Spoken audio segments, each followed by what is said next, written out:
Pigeon pose is such a great pose to do, and I know this pose is really either a love or loathe type of relationship. At least it's been for me on my journey with pigeon pose. There are two variations for pigeon pose. There's your half pigeon, also known as your sleeping swan for yin, and your double pigeon, also known as fire log.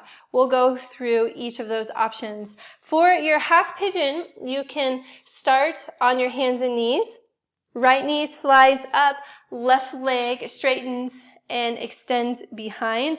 You can have your toes tucked under for a stretch in your hip flexor, or you can have your toenails to the earth.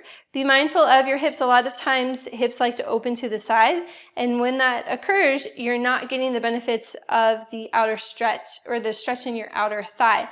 Hip bones point forward. You may need to lift up. You can also slide a block underneath your outer hip. And if you're not feeling a stretch here, that's when you take your foot and just heel toe it forward. Come back to hip bones pointing forward. Then walk your fingertips forward to lower down into your half pigeon pose. It will come up. Take the same thing on the opposite side.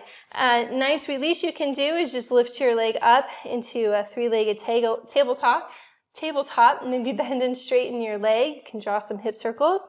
Same thing, opposite side. Knee comes forward, hip bones point forward, and you fold down.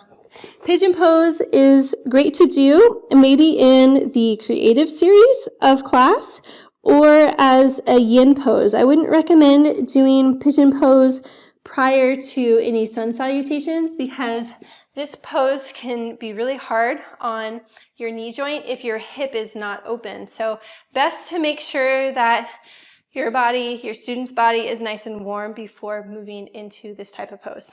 That's half pigeon.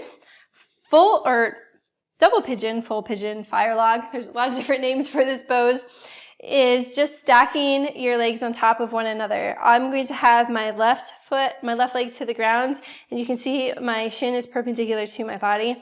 I take my right foot, bring it up, ankle on top of knee, knee on top of ankle, feet are active. If your feet start to soften, you can see that my ankle is now starting to roll, and that's not what we want on our ankle joint. So we want to keep our feet active.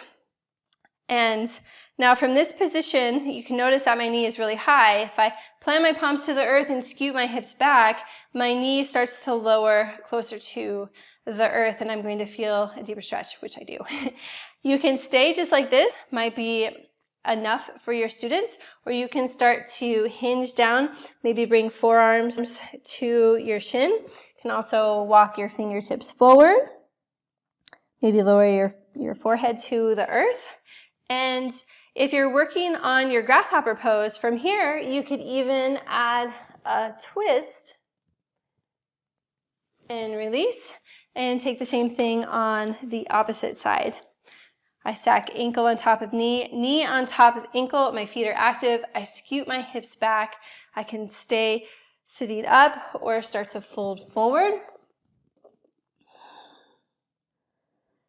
And then I can walk up, maybe bring my elbow down to the sole of my foot or my tricep and go for a twist here. So this is a great preparatory pose for your grasshopper pose. It could even be the peak pose of your practice. This is such an intense pose, I feel.